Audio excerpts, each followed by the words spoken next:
وہ ہے اذان اور اقامت کے بیچ میں۔ جیسے آپ مسجد میں گئے ہیں جمعہ پڑھنے کے لیے، مسجد کے اندر اذان ہو رہی تھی تو اب اذان کا تو آپ نے جواب دے دیا، دعا کر لی۔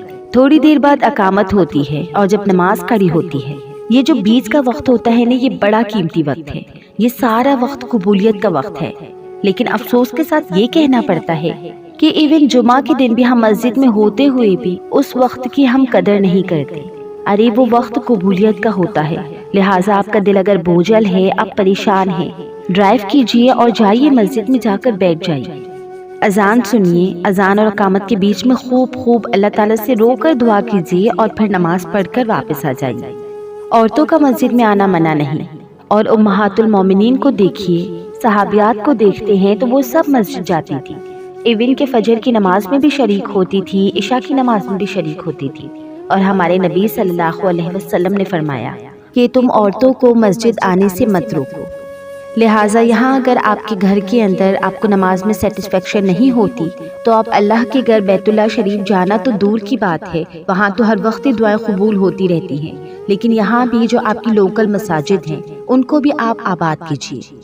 کتنا افسوس کی بات ہے کہ رمضان میں لوگ مسجد خوب جاتے ہیں، خوب نمازیں پڑھتے ہیں، مگر جیسے ہی رمضان ختم ہوا، آپ کسی بھی وقت جا کے دیکھ لیں، یعنی عصر کے وقت جا کے دیکھ لیں، چند نمازی ہوں گے، مغرب کو جا کے دیکھیں، فجر کو جا کے دیکھیں، گنتی کے نمازی ہوں گے۔ حالانکہ مردوں کے لیے مسجد میں نماز پڑھنا واجب ہے، لازم ہے، اور عورتوں کے لیے اس کی رخصت ہے کہ جب چاہیں جائیں، لہٰذا اس وقت کو آپ کو ضائع نہیں کرنا۔ اچھا، اب ہم بات کرتے ہیں کہ وہ چوتھا وقت کون سا ہے جس میں ہماری دعا قبول ہوتی ہے، تو وہ ہے فرض نماز کے آخر میں۔ اب یہ کون سا وقت ہے؟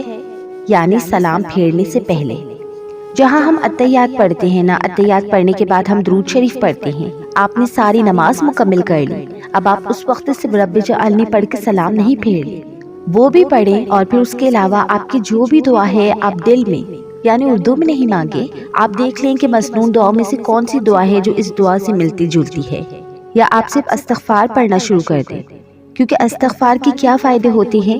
یعنی استغفر اللہ ربی من کل ذنب واتوب الیہ ربی انی ظلمت نفسی، یہ دعا تو مسنون دعا ہے ویسے بھی، ربی انی ظلمت نفسی ظلما کثیرا، یہ دعا بھی آپ پڑھ سکتے ہیں۔ آپ استغفار بھی پڑھیں اور دل میں اپنی حاجت کو رکھیں۔ سورہ نوح میں آتا ہے کہ نوح علیہ السلام نے اپنی قوم کو بہت سمجھایا تھا اور کہا تھا، انہوں نے کہا کہ میں نے اپنی قوم سے کہا کہ اپنے رب سے استغفار کرو۔ استغفار کا مطلب ہوتا ہے اپنے گناہوں کی معافی مانگو۔ فائدہ کیا ہوگا؟ تم پر آسمان سے موسلا دھار بارش برسائے، کیونکہ آسمان سے بارش برسنے کے بعد کیا ہے؟ تمہارے لیے مال اور اولاد ہوگی، یعنی تمہیں مال بھی ملے۔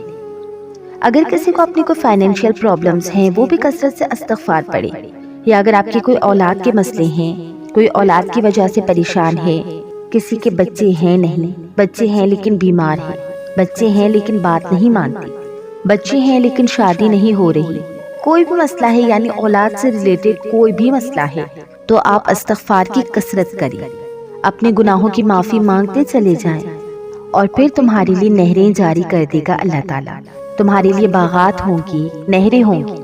تو جب فرض نماز ختم کریں تو اس سے پہلے کم سے کم ایک دفعہ استغفار ضرور پڑھیں۔ اب یہ جو سلام پھیرنے سے پہلے کا یہ جو وقت ہے نا، یہ بہت قیمتی وقت ہے، کیونکہ آپ نے نماز کے لیے پہلے وضو کیا، قبلہ کی طرف رخ کیا، اللہ اکبر کہا، اللہ کی بڑائی بیان کی، ہاتھ باندھ کے اس کے سامنے کھڑے رہے، اللہ کے کلام کی تلاوت کی، آپ نے رکوع کیا، آپ نے اللہ کی حمد بیان کی، آپ نے سجدہ کیا، آپ اتحیات میں بیٹھے، اور پھر آپ نے 1 رکعت پڑھی، 2 رکعت پڑھی، 3 رکعت پڑھی، 4 رکعت پڑھی، اور اب آپ تشہد کے لیے بیٹھے ہیں۔ آپ کو پتا ہے نا کہ گھٹنے موڑ کر بیٹھنا یہ ایک عاجزی کا انداز ہے، آپ عاجزی کے ساتھ بیٹھے ہوئے ہیں اور قبلہ رخ کیا ہوا ہے۔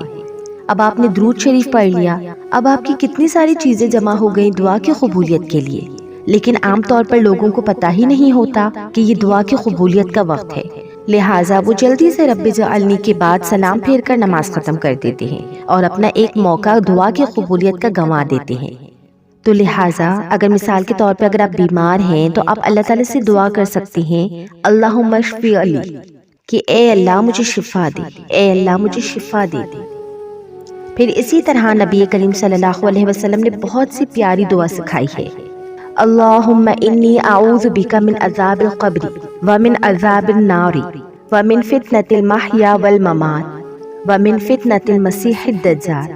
اے اللہ، میں قبر کے عذاب سے تیری پناہ چاہتی ہوں، اور دوزخ کے عذاب سے، اور زندگی اور موت کی آزمائشوں سے، اور کانے دجال کی بلا سے تیری پناہ چاہتی ہوں۔ تو یہ جو دعا ہے نا، یہ لازم پڑھ لینی چاہیے ہر نماز کے بعد، کیونکہ ہم دنیا کے مسائل پہ تو پریشان رہتے ہیں، جبکہ ہم لگژریز گھروں میں رہتے ہیں، ہمارے پاس اچھے اچھے کھانے کو کھانے ہیں، ہمارے پاس اچھے اچھے پہننے کو کپڑے ہیں، ہم ایک پرامن ملک میں بھی رہتے ہیں، مگر ایک چھوٹا سا بھی مسئلہ آ جائے تو ہماری سر پہ آ جاتی ہے، اور باقی ساری نعمتیں ہم بھول جاتے ہیں کہ ہمارے آگے کیا ہونے والا ہے۔ قبر میں تو ہم تنہا ہوں گے نا، وہاں تو کوئی ساتھ نہیں ہوگا، لہٰذا وہاں کی تکلیف اور وہاں کے عذاب اور وہاں کی مشکلات کے بارے میں بھی دعا کیا کریں۔ قیامت کے دن جہنم کی سزا سے بچنے کی دعا کریں، پھر اسی طرح گناہوں سے بچنے کی دعا کریں۔ تو یہ بہت جامع دعا ہے۔ تو یہ جو دعا میں نے آپ لوگوں کو ابھی بتائی ہے، یہ دعا آپ ہر نماز کے بعد یعنی سلام پھیرنے سے پہلے آپ یہ ضرور کیا کریں، اور اس کے بعد سلام پھیرا کریں۔ اچھا جی، اب ہم بات کرتے ہیں کہ دعا کی قبولیت کا 5واں وقت کون سا ہے جن میں ہماری دعا قبول ہوتی ہے۔ ابن قیم کہتے ہیں کہ 5واں وقت جمعہ کا دن ہے۔ جمعہ کے دن میں 2 اوقات ایسے ہوتی ہیں کہ جب دعا قبول ہوتی ہے۔ ایک جب امام منبر پہ چڑھ رہا ہوتا ہے، اس وقت سے لے کے جمعہ کی نماز مکمل ہونے تک، تو آپ مسجد میں پہلے سے ہی چلے جائیں اور اس وقت دعا شروع کر دیں جب امام اپنا خطبہ شروع کرتا ہے اور جس وقت اذان ہوتی ہے۔ نبی کریم صلی اللہ علیہ وسلم نے فرمایا کہ جمعہ کے دن ایک گھڑی ایسی بھی آتی ہے کہ اگر وہ کسی بندے مسلم کو اس حال میں میسر آ جائے کہ وہ اللہ تعالیٰ سے خیر کا سوال کر رہا ہو تو اللہ اسے وہ چیز ضرور عطا کرتے ہیں۔ اچھا جی، اب وہ دوسری گھڑی ہے عصر سے لے کر مغرب تک کا جو وقت ہوتا ہے، اس کے بیچ کا وقت، وہ دعا کی قبولیت کا وقت ہے جمعہ کے دن۔ لہٰذا اگر آپ کی کوئی بھی حاجت ہے، آپ کی کوئی بھی پریشانی ہے، تو اس وقت کو بھی آپ استعمال کر سکتے ہیں دعا کی قبولیت کے لیے۔ تو کیا ہے دعا کی قبولیت کا 6واں وقت کون سا ہے؟ عصر سے مغرب کے بیچ کا جو وقت ہوتا ہے جمعہ کے دن، اس وقت بھی آپ اپنی دعائیں کر سکتے ہیں، اپنی حاجتیں، اپنی مرادیں اللہ تعالیٰ سے ان اوقات میں مانگ سکتے ہیں۔ تو یہ تھے وہ 6 اوقات جو میں نے آپ لوگوں کے ساتھ شیئر کر لیے۔ تو آپ ان اوقات میں اللہ تعالیٰ سے خوب رو رو کر، گڑ گڑا کر دعا مانگا کریں، اور پورے یقین کے ساتھ مانگا کریں کہ آپ جو مانگ رہے ہیں وہ آپ کو ضرور ملے گا۔